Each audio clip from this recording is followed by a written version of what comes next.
Tonight, arrests in Belgium may have prevented another attack in Paris, what authorities say the terrorists were planning. Later tomorrow, Marist will feel the burn. Bernie Sanders is set to rally in the McCann gym. We have the details.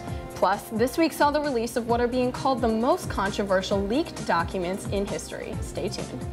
Hello, and welcome to the MCTV Weekly News Update. I'm Michael Conway. And I'm Olivia Jaquith. Here are tonight's top stories. Belgian prosecutors announced on Sunday that those behind the Brussels bombing had originally planned to attack France for the second time in the past few months.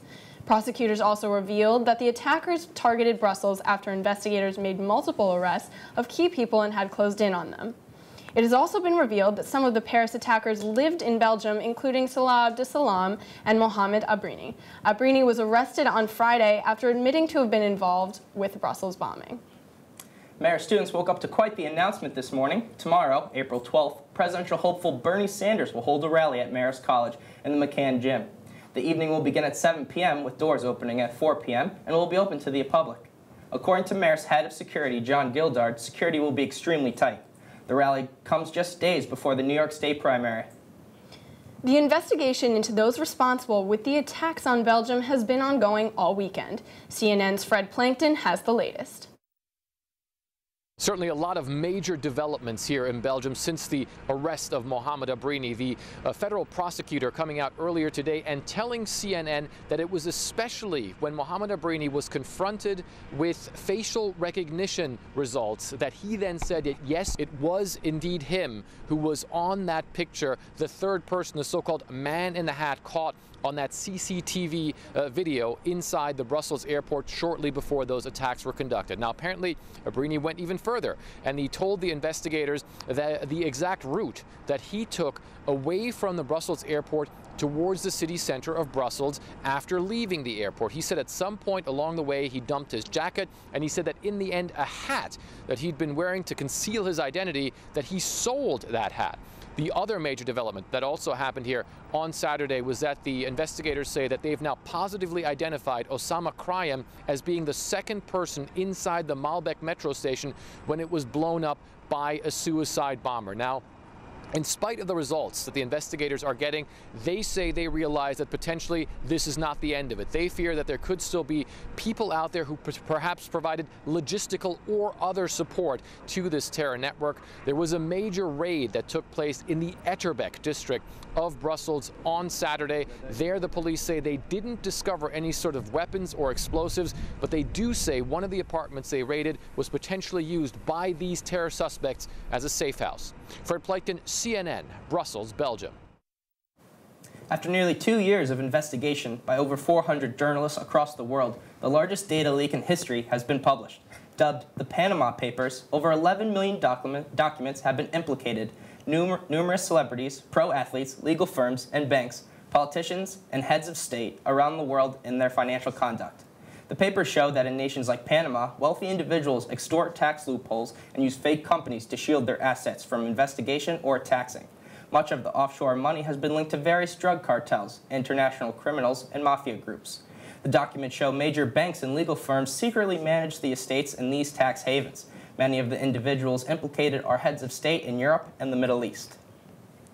Bringing things back home, let's take a look at what the weather will shake up this week. Here's Haley Breen with your weekly highs and lows. 5, 4, 3,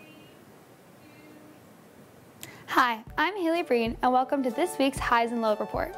After a brisk week filled with snow showers and unusually cold temperatures, the weather seems to finally be turning around, and it looks like spring will be making an appearance later this week.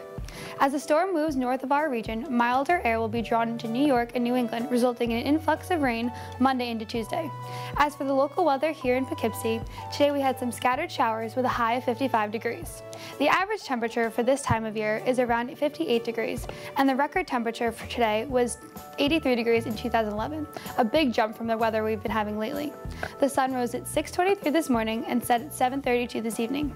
As for tonight, you can expect scattered showers with a low of 50 degrees degrees, and tomorrow brings more rain throughout the day, clearing up in the evening with a high of 54 degrees. As we get into the rest of the week, the rain will clear, bringing mainly clear skies and sunshine.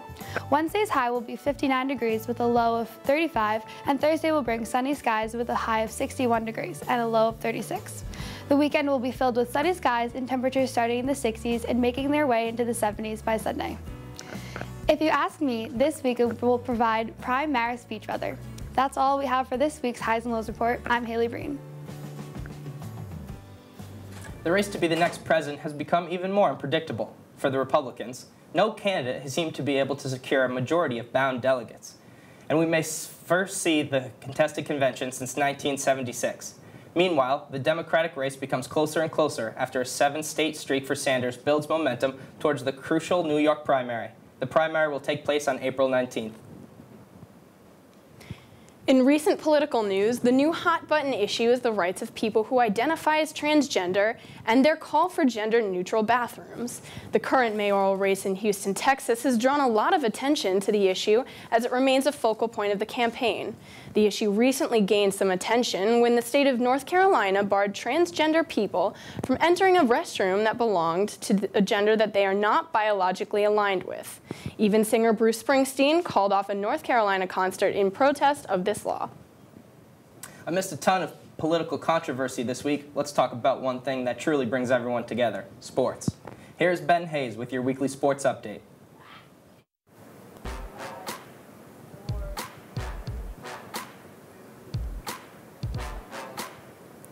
Only a week into the 2016 MLB season, and there already have been some big and historical headlines.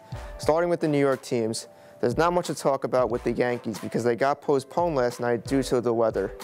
And with the crosstown rival Mets, they lost by a score of 5-2 to the Phillies. Matt Harvey took the loss, starting 0-2 for the first time in his career to start a season. Perhaps the biggest story of the baseball season has been, you guessed it, Trevor Story. You see what I did there? The Rockies rookie shortstop has been making a big impression of himself as he has 7 home runs in his first 6 career games in the big leagues. That is the most home runs for a player in a span of 6 games ever. With Jose Reyes suspended for the meantime, Story could see his name on the lineup card for a long time coming. On Saturday, we had one of the best pitching matchups of this early season as Clayton Kershaw and the Los Angeles Dodgers went against the division rival San Francisco Giants with Madison Bumgarner on the hill. While at the plate, Bumgarner took one deep off Kershaw, his second career home run against the 3-time Cy Young Award winner. Who says pitchers can't rake? However, the Dodgers would go on to beat the Giants by a score of 3-2 in extra innings. And finally, the Chicago Cubs and outfielder/catcher Kyle Schwarber received some terrible news on Friday as it was revealed that he had a torn ACL and LCL on his left knee. While attempting to catch a fly ball in left center, he went into the wall and fell down in pain holding his knee. On his Twitter page, Schwarber said, "Thank you all for the encouragement. This is a test of character and I plan to attack it head on. This team is special and fun to watch." To the court now. To start, there is nothing to really talk about the Knicks and Nets because they both are already eliminated from a playoff contention. Speaking of playoffs, the one team everyone has been talking about, you guessed it, the Golden State Warriors. The biggest story surrounding the Dubs, of course, is their chase to beat the 95-96 Bulls' all-time best record of 72-10 in the regular season. The Warriors took on the Spurs in San Antonio last night and beat them by a score of 92-86. The Warriors need to win their last regular season game against the Grizzlies in Oakland on Wednesday for the best record by a team in the regular season. And finally to the gridiron now, is the Jets had 2 big stories this past weekend. On Friday, 3-time Pro Bowl left tackle D'Brickashaw Ferguson announced his retirement this coming days after the team asked him to take a pay cut for free agent quarterback Ryan Fitzpatrick.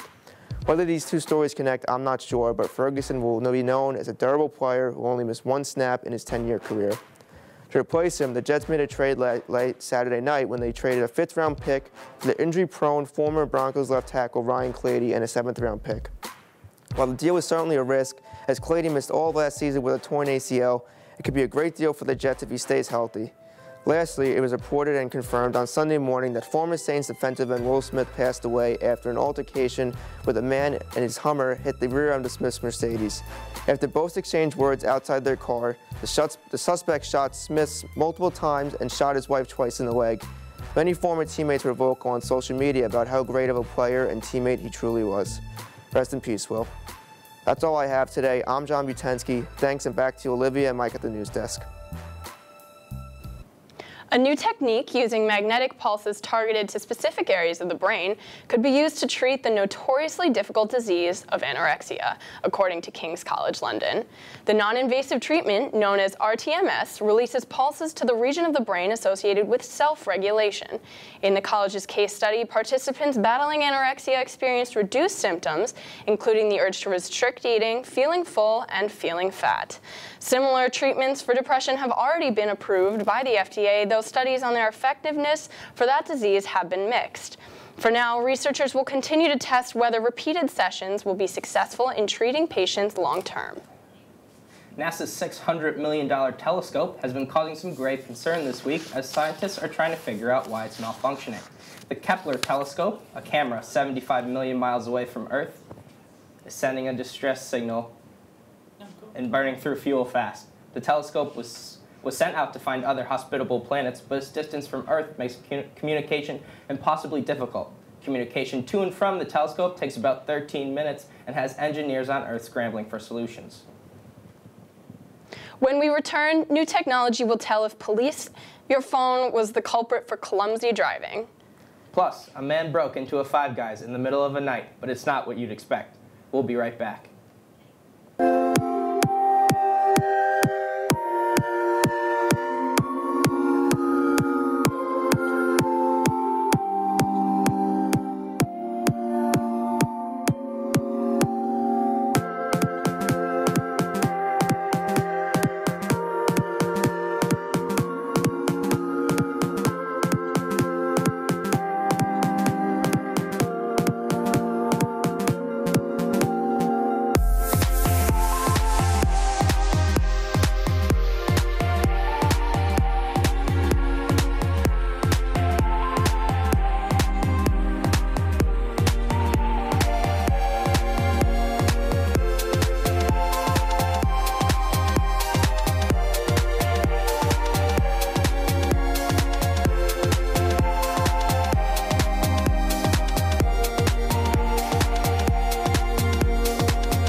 After a little boy's birthday didn't go as planned, a community decided to come together to make it special. Now, he can't find places for all of his birthday gifts. Brad Edwards has the story. So, we thought we'd stop in for an update. Wow. At the same time as the UPS man. Oh my gosh, Gerald! A dolly of boxes for Gerald. He's popular. What do you think about all this? Cool. So much more cool This is all just today. than back to our first story, None of my friends come. to his birthday party. 5 o'clock came and his mom said, you know, we should cut the cake. And Gerald said, but one of my friends might come. And none came. None of the 30 invites. It's heartbreaking.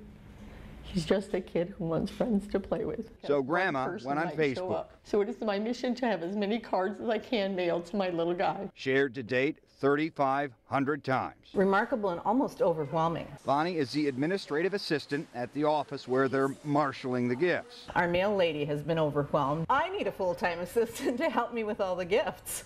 Happy birthday. Thank you. It's nice to meet you. I'm Christina. A whirlwind. The treasurer of Lake Station, Is giving him a bike. a man at breakfast, Handed Gerald a $100 bill. the city council meeting, the badge from officers, these used Matchbox cars from a little boy who wrote a note saying he felt really bad.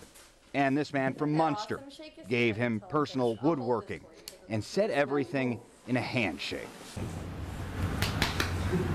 He now knows that there are people who care. The present is a lot of presents. But let's not sugarcoat the life of a little boy who's had many major skull expansion surgeries and is often alienated. If you could have anything, what do you want? Friends.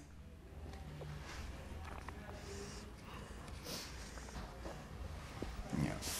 Just a friend. And with that, there's still a tear. Brad Edwards, CBS 2 News.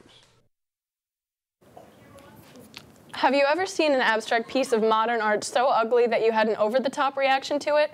Well, Columbia students can relate. When a new piece was added to the campus, some students revolted against the poorly made piece of art. They currently have a 1,200-person petition to remove a reclining figure by Henry Moore.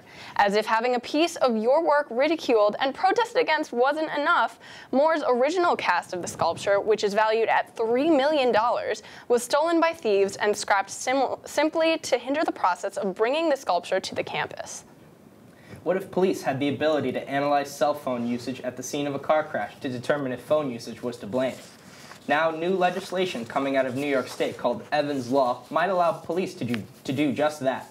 A new technology called textilizing will identify if distracted driving was the cause of the crash. It's facing some concerns as users' privacy comes into question, although the technology claims it will only analyze phone usage, not the specific texts or pictures on the phone in question. It's been a big week in the entertainment world. We have Jake Hensler with This Week in Entertainment, followed by Jamie Caniglia with The Fox.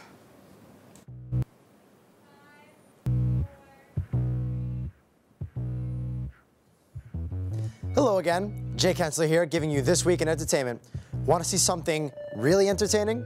Play the song Cut the Mozzarella in front of Amanda Splendorio and watch her go from 0 to 60 faster than Buddy the Elf at a SantaCon. Think that's funny? Even more comical is Batman vs. Superman's drop-off. It made $66 million, in its opening weekend, and this past weekend, which is its third weekend out, only scuffled its way to $23.4 million, tying it with Melissa McCarthy's The Boss for the #1 spot at the box office this weekend. Neither are getting positive feedback, however, so let's keep their success to a minimum, shall we? Coming in behind them is Zootopia, with $14 million, and now that may sound kind of small, but just like the small little bunny in the movie, it has done some pretty big things, with a total gross of $852.5 million worldwide. Not bad, Disney. Not bad. In other news, Hugh Hefner turned friggin' 90 this weekend. Well, anyway, in good movie-loving news, the next Fast and Furious, installment, set to be released sometime next year, has officially signed on Charlize Theron, which is, how do I say, awesome. She turned in an excellent performance in action extravaganza Mad Max Fury Road last May, proving she not only handles action-adventure well, but can do so in high-powered vehicles. More importantly, apparently Captain America Civil War is good, at the least. So everyone give a sigh of relief and thank the cinema gods for their generosity. The first screening was over the weekend, and people were allowed to share their reactions via Twitter, and the majority were extremely positive. Published reviews will be allowed to go public on April 13th, when the film screens at CinemaCon in Las Vegas. Lots of praise towards Spider-Man, Black Panther, and the directors as a whole have been heard. And that's all I need to hear too. But what's to come? Well, we're getting the live-action take on The Jungle Book this weekend. Walking Dead is gone for a while, so that's nice. And Game of Thrones is at the end of the month, so that's pretty nice too. A bad blood and guts show replaced with a great one. That's all I got for you for now. I'm Jake Hensler with This Week in Entertainment. And remember, kids, stay away from Dylan Gordon with a Guinness in his hand, Amanda with mozzarella in her hands, and Erin Murtha just at all times. Period.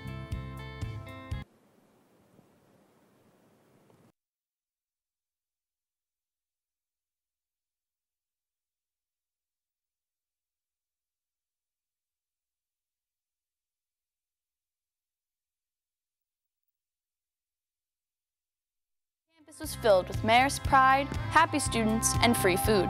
Being there among the families reminds me of when I came for open house a few years ago, all by myself. Neither one of my parents could come, so I stayed with a friend and her mom brought us. It's a really weird experience being there without any family.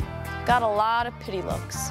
However, it was a beautiful day, and I learned a lot about Marist and knew that I wanted to come here. And since my mother couldn't come with me, I sent her many annoying texts throughout the day about how much I loved the school. At first she was happy for me, but around text number 10 or so, she stopped answering. Love you, Mom. This weekend we welcome the class of 2020 to campus. All right, is it just me, or does 2020 seem like a big year? Like a big jump from 2019? I'm kind of wondering if jazz, music, prohibition, and flappers will become popular again in the 2020s. Honestly, I'm kind of hoping it does. Anyway, back to the current open house.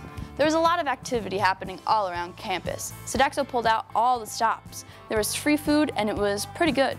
Unfortunately, the breakfast I had is not something I'll be able to find in the dining hall, but a girl can dream. In McCann, there was a flash mob to shut up and dance, and I'm sad to say that I missed out on it, but it definitely looked fun.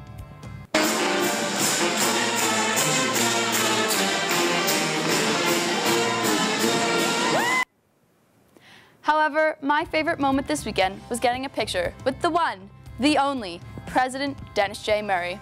I know, it's a great pic, no need to be jealous.